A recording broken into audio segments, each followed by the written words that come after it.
Hello and welcome to this video lecture. Today we are going to talk about hybridity and doubling in Suki Kim's The Interpreter. Let's start with our agenda. First, we are going to talk a little bit about the WebEx meeting that we had last week. So we'll talk about how we thought it went, and we'll also give you some venues where you can tell us what you thought of it. We will then start to talk about hybridity, what it is, how it features in the interpreter. We are also going to talk about hybrid detectives before moving on to Susie Park as a hybrid detective, which will certainly be the larger part of it. We will then also talk about examples of doubling in Suki Kim's interpreter. Those of you who've been with us during the WebEx meeting have already some kind of idea what we mean by this, but we just thought it would be useful to go into some depth on that topic again. After that, we're going to talk about an article that specifically reads Suki Kim's The Interpreter as detective fiction or mystery, and that's going to be quite interesting, I think. Well, let's jump right in then. The WebEx meeting we had last week, I thought it was pretty successful, and I think Tina would agree it was enjoyable. We both thought that it was productive, or as productive as these meetings can be, and there are notes available on Ilias for you to look at if you'd like to. We're also going to offer a forum thread this week that will just be for general feedback.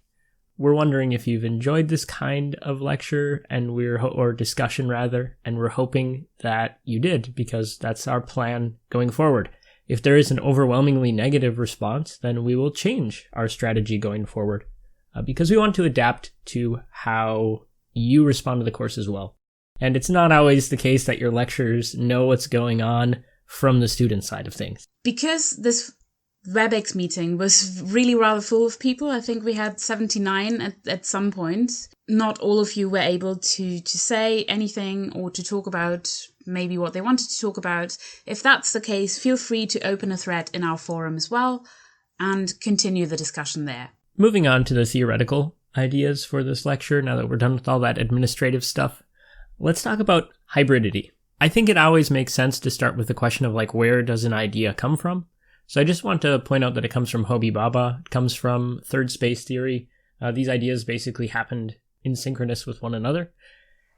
What matters the most about these ideas, just to frame our discussion, is how the in-between spaces of cultures carry the greatest burden when it comes to meanings. That is to say that it's a lot easier to identify cultural constellations by looking at a hybrid form of culture, for example. A good way to identify musical genres as they are across cultural contexts is to look at hybrid form of that music. Then you can identify some specific traits that are carried over or that correspond to another group. This is used basically the same way othering is to define things.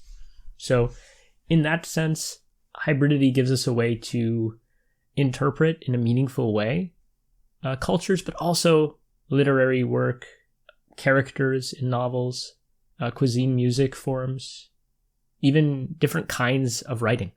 So if we try to define hybridity, which we should never do, we should never try to define concepts in our field because it will always get increasingly vague. No.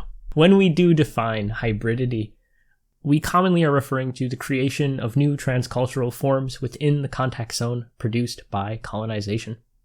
So hybridity has this deep-seated connection to colonizing, and that's because it's a post-colonial theory. Of course, that doesn't mean that that's only the case, but usually we are referring to transcultural forms that arise in these contact zones. You might say, well, what is a contact zone? Well, I'm glad you asked. I've already added that little bullet point. You probably already read it. Contact zones are social spaces where disparate cultures meet, clash, and grapple with one another, often in highly asymmetrical relations of dominance and subordination, like colonialism, slavery, or their aftermaths.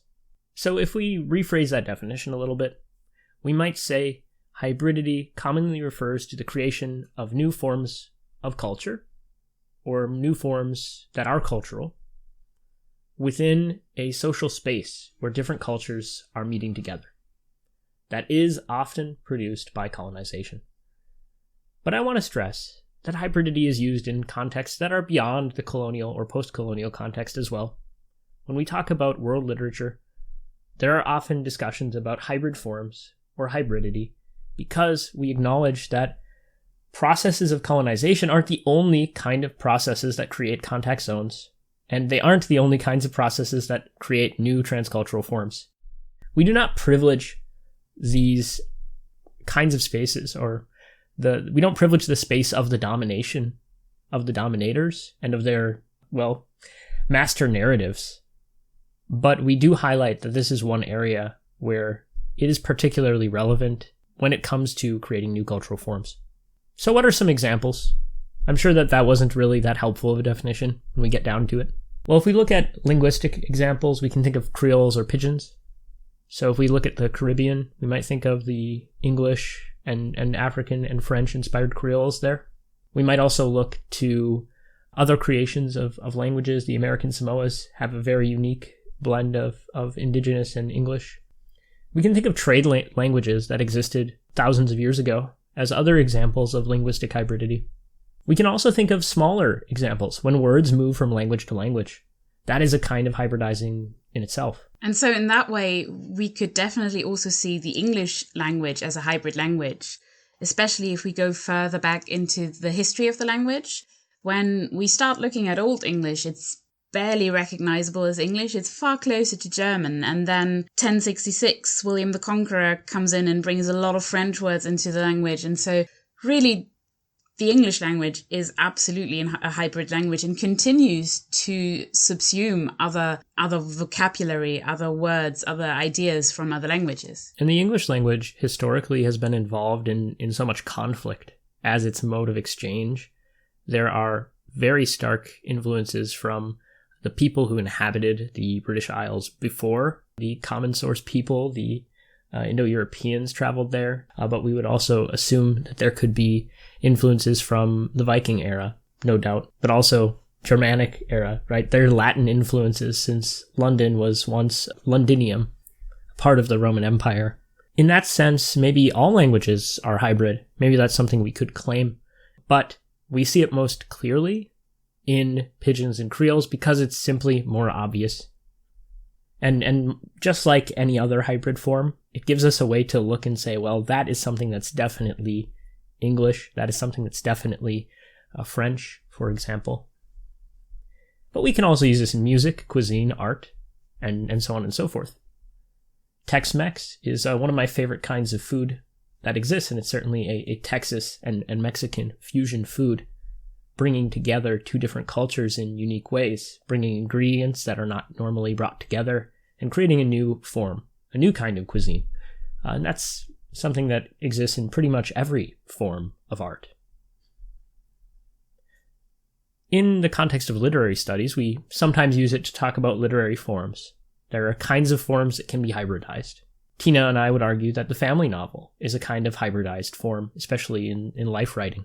But we would also talk about cultures themselves, and that's what Homi Bhabha was interested in as well. The kinds of cultural emergence that would happen due to the interactions in the third space of enunciation, where these systems of knowledge and, culture would come together and create new things. In this case, primarily in the Indian subcontinent, the South Asian subcontinent. But the notion that cultures themselves are the most important part, that is not something that we're going to necessarily state here. When we talk of hybridity, we always have to make these borders very evident because it's talked about so much and so vaguely. In general, hybridity is usually thought of in a positive way, creating synergies and synthesis. But it also can be taken up quite negatively. The idea of whitewashing in cinema, for example, is actually a negative kind of hybridity. It appropriates parts of one culture and generally, due to the power relations, completely erases or attempts to erase the majority of that cultural imprint. And that's why we've got to give you this little warning that you should never forget that there are power relations. They are not equal. They are not stable. And there's different dynamics that can exist between hybridized aspects of anything. And because of these power relations and especially the history of some of these developing contact spaces that are always often involved with violence, with conquest, there's also kind of suspicion towards the word hybridity, especially if we look to how it was used before Homi Bhabha used it to speak positively about a merging of different cultures. It originally came from horticulture. There just meant that you would mix different plants together, so not very negative in that way. But when it then moved on to miscegenation, the idea that people from different races were mixing, and that was a bad idea, those people could also be called hybrid people, and then it would be considered something negative, something bad. And so that's why some post-colonial scholars are not quite happy with the term hybridity or hybrid, and there is a bit of controversy surrounding it. It's also why the definition I gave uses more modern, or I should say more postmodern theoretical ideas. It brings in the contact zone and transcultural forms, because those are the safer or more, less politically charged versions of how we talk about hybridity more and more today. We often talk about transculturation and contact zones rather than hybridity. But hybridity is not a useless term. We cannot dismiss it outright just because of some of the predilections or premises that are being followed through here. But at the same time, it is right to consider the origins and question them. In our case, we've decided to press on with the word hybrid and hybridity, and hopefully you'll understand why. So you now have a rough idea of what hybridity can mean. But boiling it down to maybe a one-sentence definition, I know we shouldn't do that, and it's probably too simplistic for use in a term paper, but for the purposes of this lecture, let's just say hybridity is a synergetic merging of disparate identities. If we take that as our core definition, then we can use the concept to think about what a hybrid detective might mean. While we talk about hybrid cultures very often, as Lucas said, culture is not the only area where we can talk about hybridity. So in a way, we could even talk about a hybrid detective if the detective is both the detective figure, but also somehow implicated in the crime, if not a criminal himself. We could also talk about a hybrid detective if there's a hybrid form of the novel which he features in. So I think some of you mentioned Ben Aronovich's Rivers of London in your introductory threads. And Rivers of London could be described as a hybrid novel between the murder mystery or the detective novel and fantasy. For specific detective figures who might be carrying this kind of hybridity, we can look to characters like Dexter from the TV series of the same name, because it follows both the serial killer, mystery, thriller, and the detective story by giving him both of these roles. We can think of Light Yagami from the popular Death Note series over in Japan for the same kind of, story. And these are hybrid forms of detectives that are a bit different. There's also a fairly recent TV show called iZombie, where the main detective figure is both a detective and a zombie. So we've got that as well. But moving in a little bit closer to what we're talking about in this seminar, we might more think of hybrid detectives when we talk about characters who are mixed race. It's not the case in The Interpreter, but I think it's kind of the case with Catching Teller Crow, right? But we can also think about detectives who are torn between two cultures. In this case, it would be Korean culture and American culture, which Susie Park is sort of in between of. But we could perhaps even argue that there is a kind of hybridity between a privileged life and poor lives, that Susie kind of exists in the in-between space as well. She basically has a relatively poor background with her immigrant parents, but then she goes to an Ivy League college and has a good education, drops out of that, but still manages to keep up certain appearances. So there's a lot of hybridity going on when it comes to Susie Park, I think. So Susie Park can be considered a hybrid detective because of this in-betweenness between privileged and poor, but also between her Korean heritage and her sort of American upbringing. And we can also look at how other scholars have seen her as hybrids. Kim, for example, says, and that's no relation to Suki Kim, Susie's life, if only on the surface, demonstrates mobility and hybridity through her interpreting job and the worldwide products that she consumes on a daily basis. I think that's quite interesting, both because it sort of highlights that it may only be on the surface, and also because it implicates Susie's interpreting job as part of this hybridity, because of course she stands between the languages Korean and English because of her interpreting, and that's something we'll talk about in more detail next week. We could also see her relationships to white men as a kind of rebellion against her father's aversion to hybridity. There is a quote in the novel, I don't know the exact page numbers right now, maybe you can find it, where her father points to a hybrid dog and says, this is what happens if you mix blood. And so he's clearly very prejudiced towards mixed race relationships. What I also found interesting in some of the secondary literature I read is that this scholar called Koo described the novel as a detective ethnic hybrid novel. And I thought that was kind of a curious way of describing it because, well, first of all, what does it mean, ethnic? Basically, everything could be ethnic because it just refers to your ethnicity, but we only ever refer to non-white ethnicities as such. So already I was a little bit suspicious about that.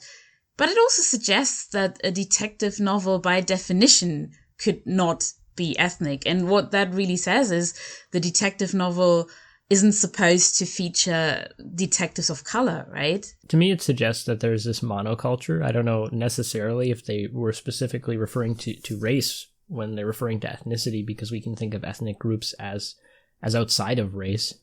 But I do think that there is this tendency to, well, we've covered this already, reduce detective fiction to a kind of pop culture mainstream tract.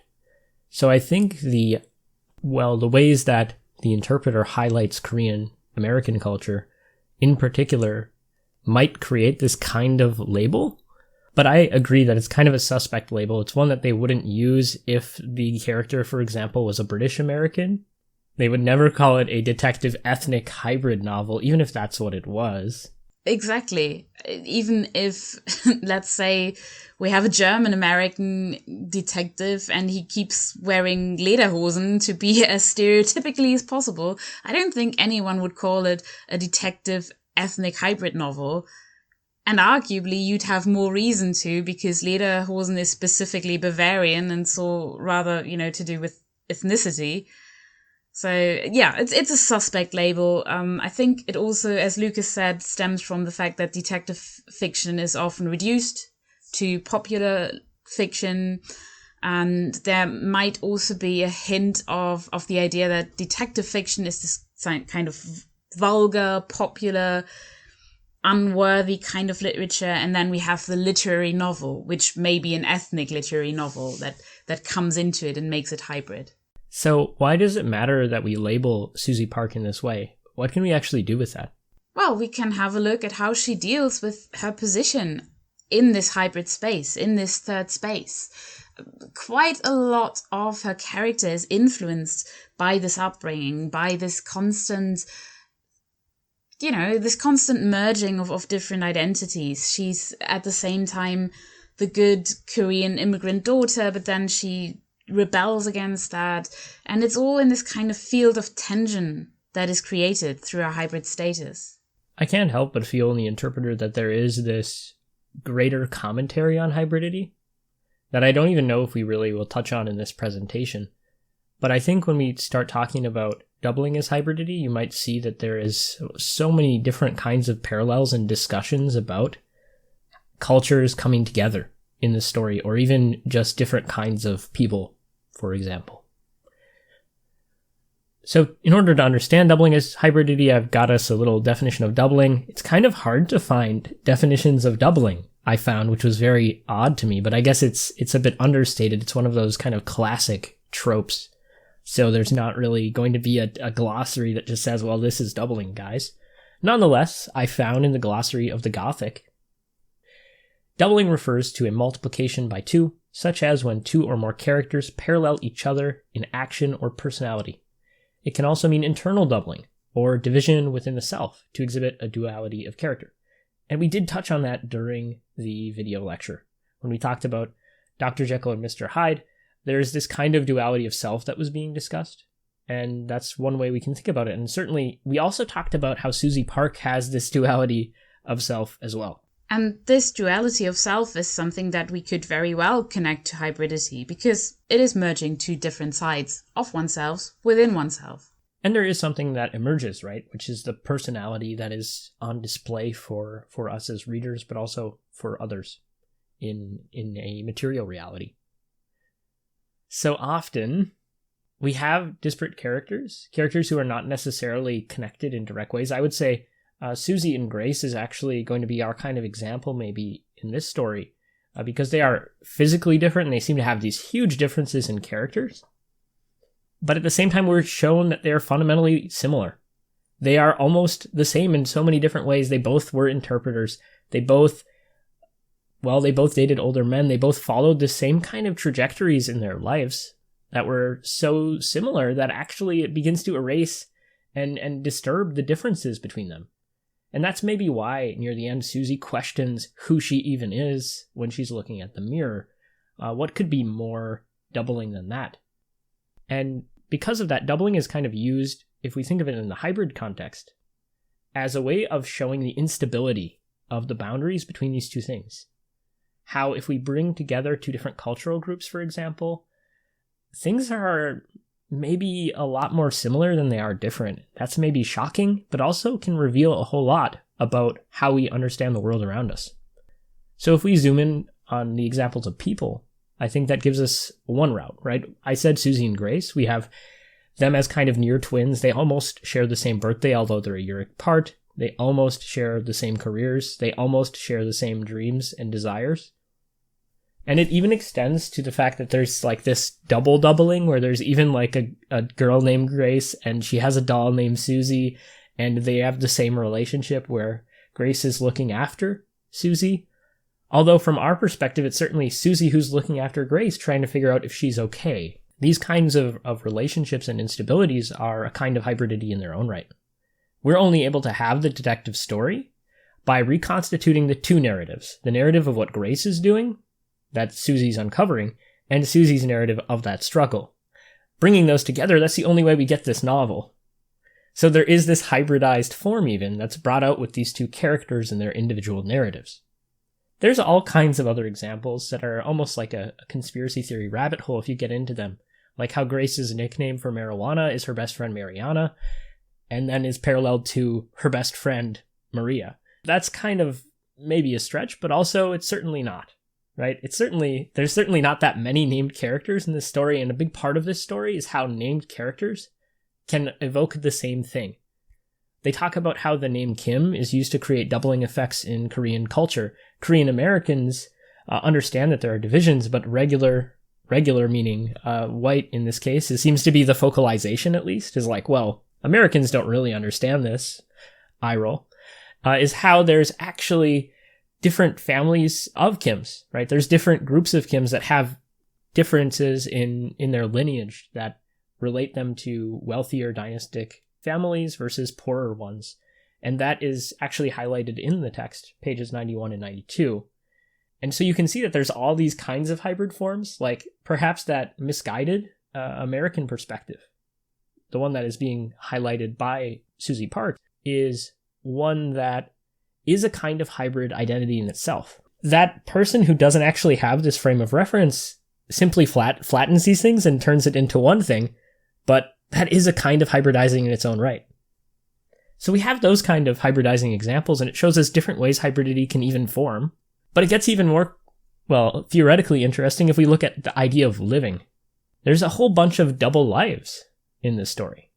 For example, we have the double life of informants versus criminals, and I would definitely admit that I was thinking very early on in the novel that Susie Park's parents were criminals. and that they were living a doubled criminal life the whole time. Turns out they were living a doubled informant life. And in some ways, we could perhaps say that that's a hybrid identity in itself, because through being an informant, they are violating certain codes within their immigrant community. They're betraying their fellow immigrants. And so even though they're fully legal according to American law, they might be committing moral crimes. Yeah, and it shows us then that the lines that we cast between legality and illegality are not the same as right and wrong. We can only do this through a kind of hybridization. Once we show the foil between informant and criminal life, we can see how similar they really are. And maybe we can start to question why we have these kind of informants anyway. Are we not encouraging the same kind of behavior that we are supposedly disregarding or disavowing? At the same time, we also have public versus private. There's this very rigid, I would say, line that's drawn between the private and personal lives of many of the characters. Even characters like Michael, who essentially are delegated to a personal field, but we always are hearing about this private-public distinction, right? All of his office life, work in Germany and Frankfurt and so on, keeps kind of sneaking its way into the narrative as this second face of this character that we don't really have any connection to. We also have kind of family versus friends. I think that plays out mostly with Susie and Grace and their family and friends. We can tell that Grace has a much different idea of family and friends because of how she tells a series of lies to all of her friends about where she's going, and how she leaves the truth for her family. There's also a kind of doubling on display in the sequentiality of these lives. Susie is following Grace. The children who are smuggled in by the KK become criminals. They follow in the footsteps, and they supposedly perpetuate the same kinds of crimes. So there's also a kind of doubling there. All these forms of doubling show us different kinds of ways hybridity can play out that we could explore in a term paper or just in any old interpretation. And now let's move on to a reading that focuses specifically on the mystery part of the interpreter.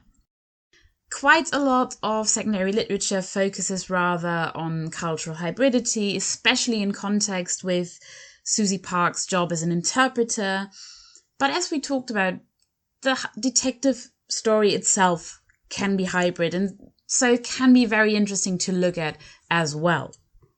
What the article begins with is an observation of Susie Park from the point of view of someone like Sherlock. What might he find out? And the way the scholar describes it is she focuses on how Susie is clad in black cashmere and designer pinstripe pants, so she seems privileged. And the scholar also interprets the fact that she's upset by people not at work or at school in the coffee place that she stands in front of as a sign for her education. And so that's what she imagines an imaginary Sherlock Holmes would find out about Susie. However, all that turns out to be wrong. She's not particularly rich. She lives a life where she goes from job to job, and not particularly well-paying ones. And she is a college dropout. So Susie's resistance to expectations becomes evident quite early on if we follow this interpretation. And she's also quite early on established as a kind of hybrid character because she combines all these different signs. She seems to be privileged, but isn't. She seems to be highly educated, and she probably is, but she doesn't have a degree. So that's already producing quite a lot of tension, but also hybrid spaces when it comes to the character of Susie Park. Now, this particular article calls the novel The Interpreter a metaphysical meta-mystery.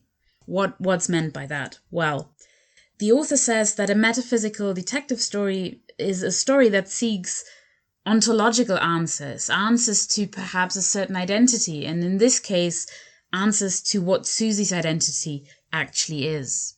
And as a mystery, the interpreter seems to go against quite a lot of expectations, and perhaps that goes well together with Susie as a character as well. Perhaps both work in the same direction and reinforce each other. For one thing, the novel takes place in a world that is decentered, both ethically and epistemologically.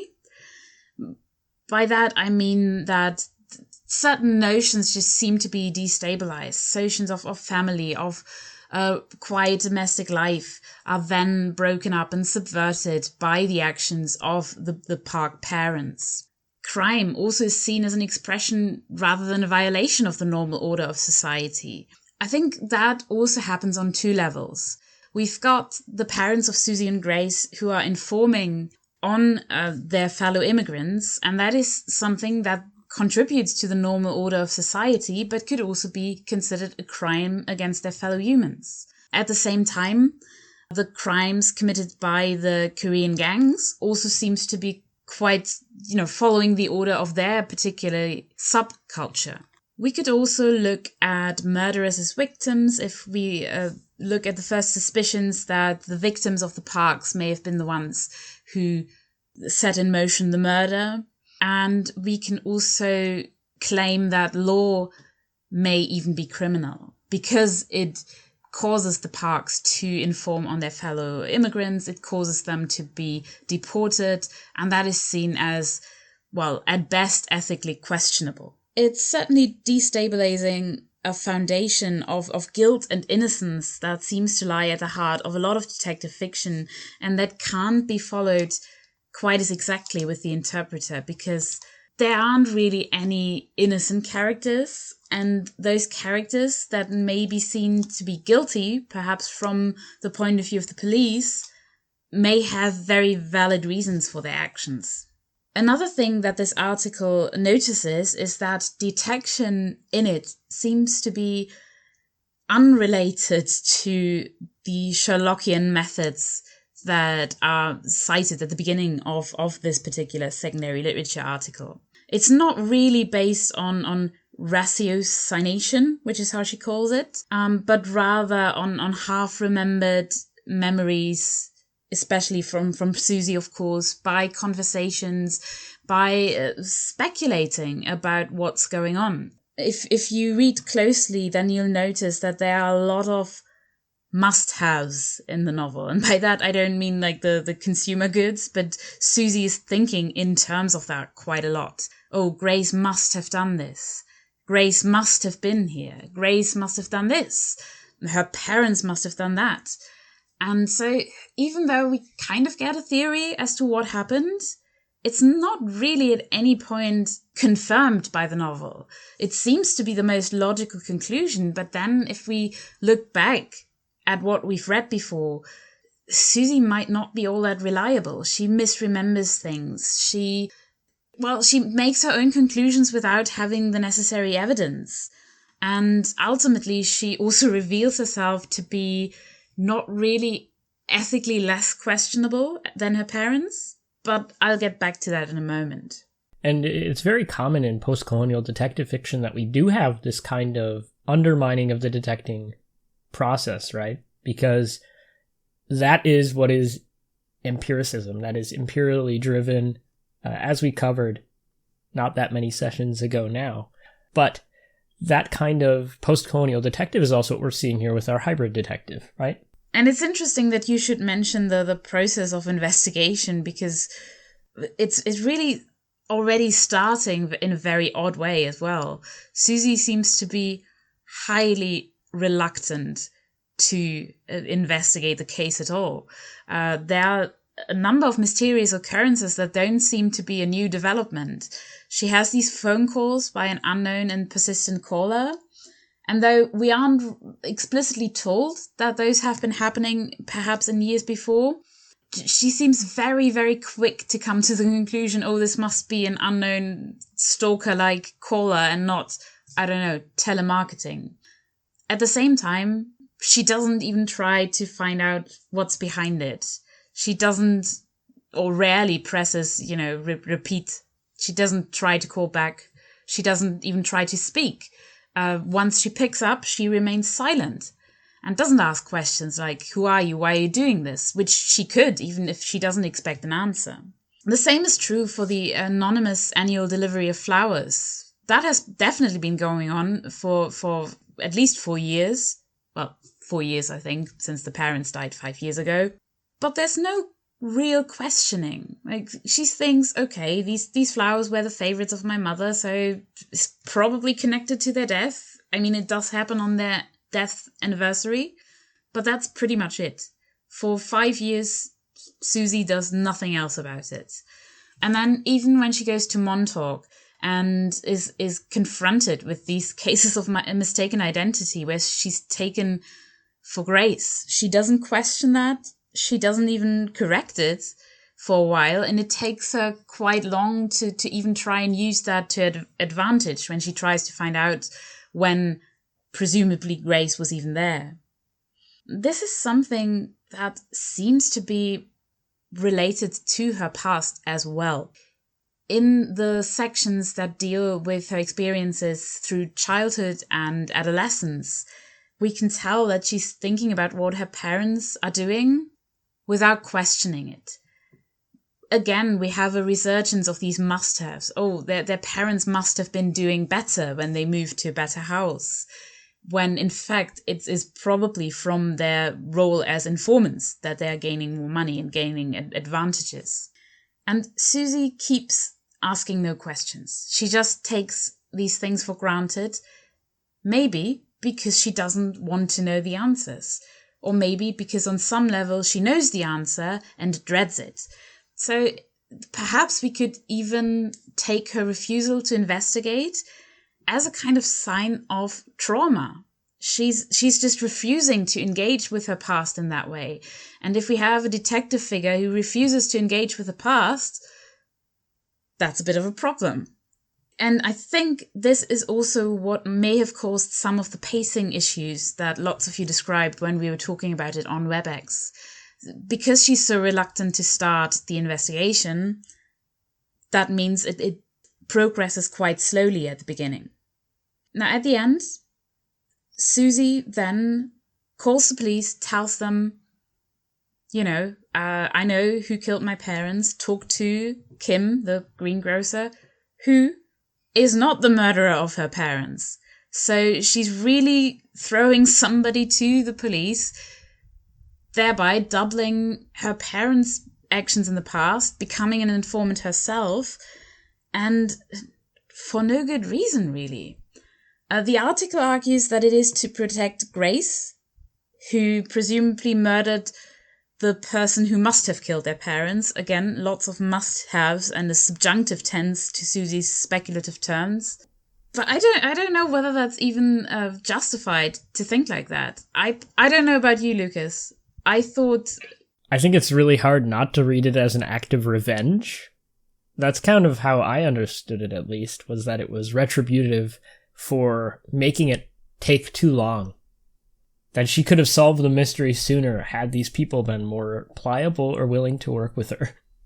That makes sense, but also calls her morality into question, right? Especially if we look at how Kim has treated her throughout the novel. Yes, he was reluctant to help her, but he also, took her inside when she was feverish on his doorstep and drenched in rain, and he gave her tea that reminded her of her childhood.